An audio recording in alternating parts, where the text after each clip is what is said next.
Hello, good people of the interwebs. This is the Bad Mini Painter, and today we're doing some Warhammer Old World. Black Orc Mob, to be exact. Now, what I love about these boxes for the Old World is that you get a lot of models. Also, what I hate about these boxes for the Old World is that you get a lot of models. Now, I don't cherry pick. I paint everything when I do the video. So I get a lot of YouTubers would calling myself a YouTuber. Oh, Monster NG. Actually having one right now. It's an addiction, it's okay. So most people who do videos on YouTube will choose one model and then do that, or call it a batch painting video and then that's the theme. I always paint everything that is in the box, because then it's done. And you get 20 models in the box for, I think it's £45, $50, something like that. It's 475 Danish crowns, I can tell you that much, and that's a lot of money.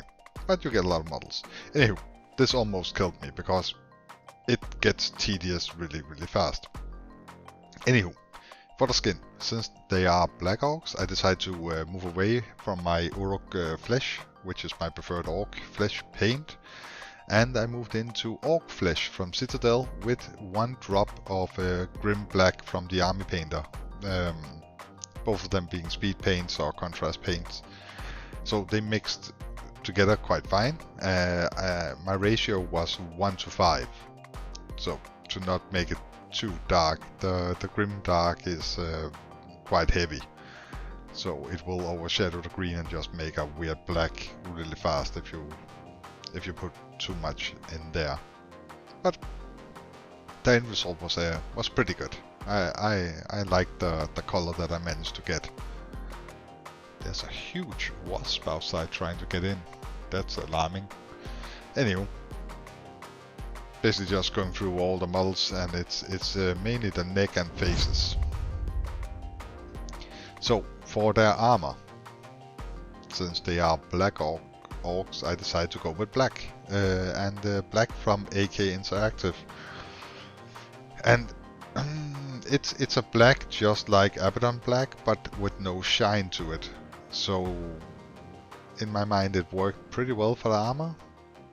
You decide, you could use Abaddon black or more shiny black if you wanted, but I honestly like the kind of matte finish that I got with this one.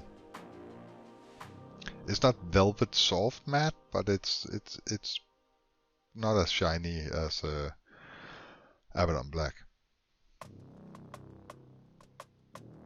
And it's the majority of the model that gets this paint because they're basically covered in armor.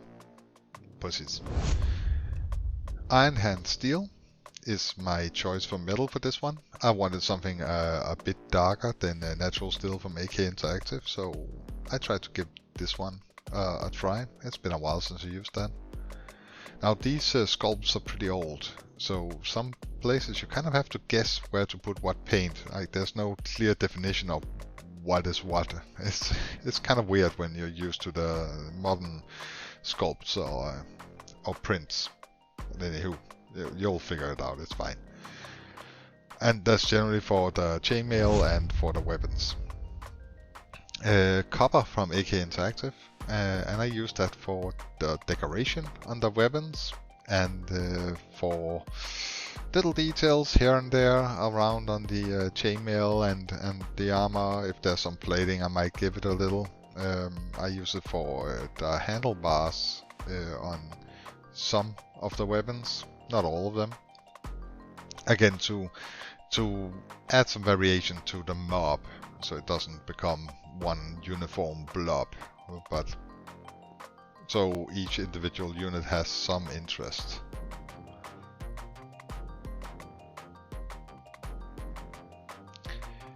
Next, I decide to use Ivory from AK Interactive, which is an eggshell white, I guess. And I use that for the white parts on the armor. And that's the skull. Oh Jesus, that's the skull on the belly. I also do a little bit of freehand here and there, adding some markings inspired by the box art. And that's generally just to break up all the black. There's a lot of black.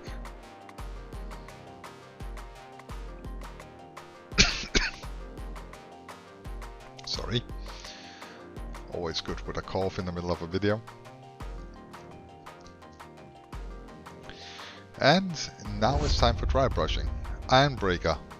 A fairly light... Is it light? Fairly heavy dry brush.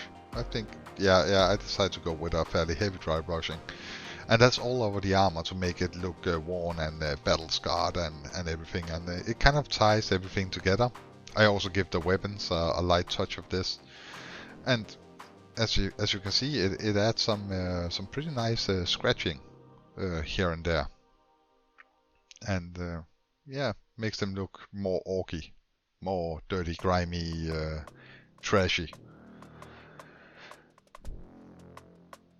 And gotta be honest, I felt absolutely brilliant when I discovered the effect that I got with this over black, this black. I'm pretty proud of myself in the end result. Anywho, for all the tusks and skulls and stuff like that, Screaming Skull from Citadel, it's a really good paint, actually. And I'm trying to not destroy the stuff I already painted.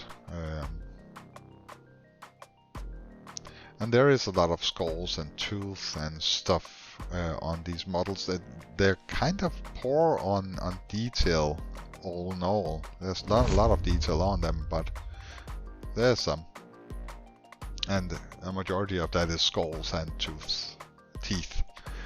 I decided to use deep brown from AK Interactive for the pants and other clothing here and there.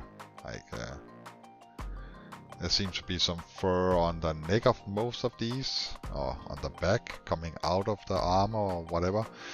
So I touched that up with the deep brown as well.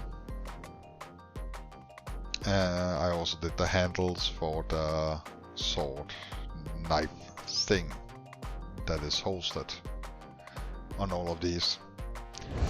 Dark brown for the belt and for the knife holster. What's it called? Anyway, I keep forgetting what it's called, but for the thing you put your knife in.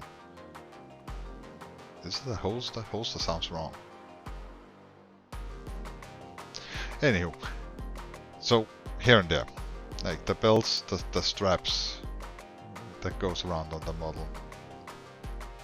And to tie all these things together, I give it a thick coat of oiled earth from Vallejo.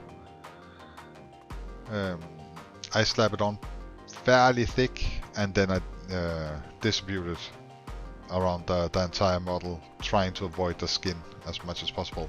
If you're thinking about my black thumbnail, my 4-year-old son was curious, and well, it's a long conversation, but it ended up with me painting one of my nails black, to great joy for him.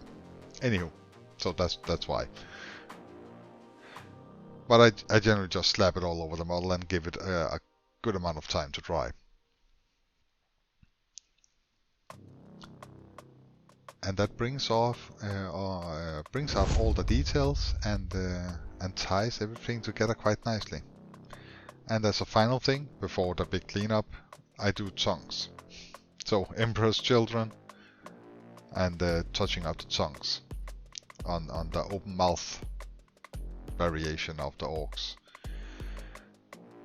And after all this is done, I went through every single model and found all the many places I overlooked, and the end result looks like this. Now, what you have to remember with something like, yeah, it is a mob, so you are going to have a lot of models to paint, and there's going to be a lot of models on the table. So the whole, honestly, my recommendation is to don't spend an hour per model. This can be done fairly fast. It's like 20-30 minutes. I mean, you should of course paint your army like you want your army to be painted, but it's kind of a wasted effort on models that are going to be plenty of on the table. Is my opinion anyway. But this is the end result.